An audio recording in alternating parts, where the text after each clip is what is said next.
Gary, thank you for taking the time.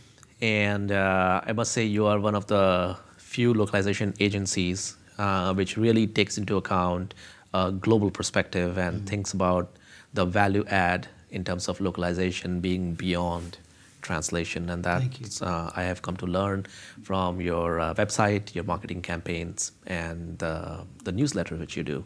So I have some previous information. My question to you is that since you think of localization from a broader perspective and marketing communications from a broader perspective, it'll be really important and interesting to know how should companies avoid marketing communication blunders. Okay. It's interesting now, this Nitish, because we all know of the horror stories of major brands that have made real mistakes, localization mistakes, and you know, there's websites devoted to them. But I think now that social media has really put another layer of complexity on that. For me, I think there's a lovely phrase that I hear in marketing circles called calculated bravery. And I think it's about that. So I think if you're too cautious, then you're never going to be edgy. So it's about getting that context around, making sure you avoid the blunders. And really what you're talking about here is people that are ill-informed or not educated in that way. And let's be honest, we can't all know everything about everything. So it's about putting the proper steps in place to make sure you've got the checks and balances before you do release anything into global markets. It's about engaging the correct professionals to be able to do the job for you. But it's also important that you don't get too scared. If you get too scared, then you become dull and boring and, you know, uninteresting. So it's a fine balance, I think, now. So calculated bravery, and that's the term which kind of caught also my attention here. And can you define a trait of a leader who is like taking this calculated bravery aspect further in terms of marketing communication, leader in terms of companies? Well, it's very interesting. There's a number of them now, I think. When you look at, and you know, these are organisations that may well be making mistakes as well, you know, but Google do it very well. I think IKEA do it very well, actually, although that they've made some mistakes recently. It's about being out there and being brave, but it's about being brave, having assessed the potential risks, and it's been braved in an informed way. So you've thought through those risks and you've made a decision that you're going to be brave, rather than things happening by surprise for you. So that's really interesting, because that almost makes me think that it's really brave for companies to walk that thin line before crossing over the geocultural edge and offending people in different cultures and geographies.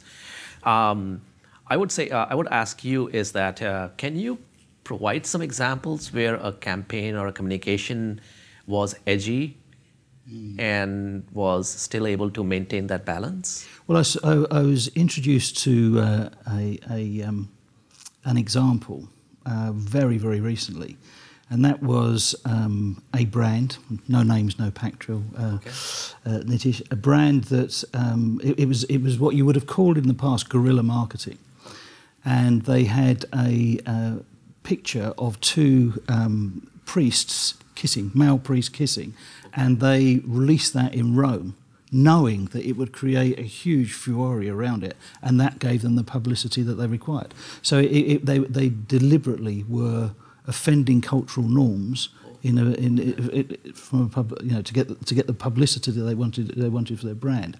And whether you agree with it or not agree with it, it's an interesting and dynamic way about promoting your product. So yeah, I mean, I would understand. Obviously, that would be quite offensive to a lot of people. So that is that. I would say to be trying to be a critic here. Would you call that a calculated risk in terms, or is it like just steering controversy? Or is there a difference between a calculated risk and steering controversy?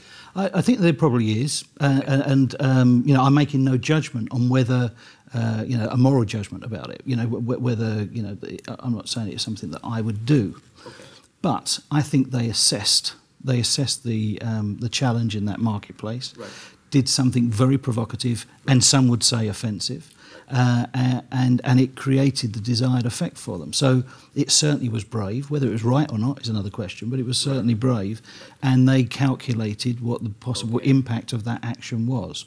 So it's maybe quite an extreme example, but it's you know, and there's other examples in a far less controversial way of, you know, being prepared to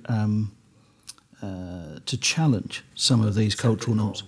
And I think it's interesting that what's happening in the world and the dynamics of global marketing now, in that some of these, you know, and some of these truisms, these flat Earth beliefs that we've had, are now being broken down. You know, that can we genuinely say that Asian markets are that different from Western markets now in certain products? I mean, and you and I have talked about these things for a number of years, but increasingly, my observation would be it's becoming less and less pertinent.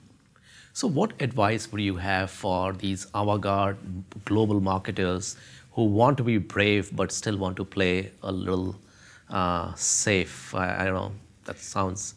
Don't be ill-informed. So be informed, assess the risks, and do things where you understand the possible consequences of it. If you understand that, then you can make a judgment on whether that risk is worth taking or not, or you feel that that's going to be a successful campaign or not.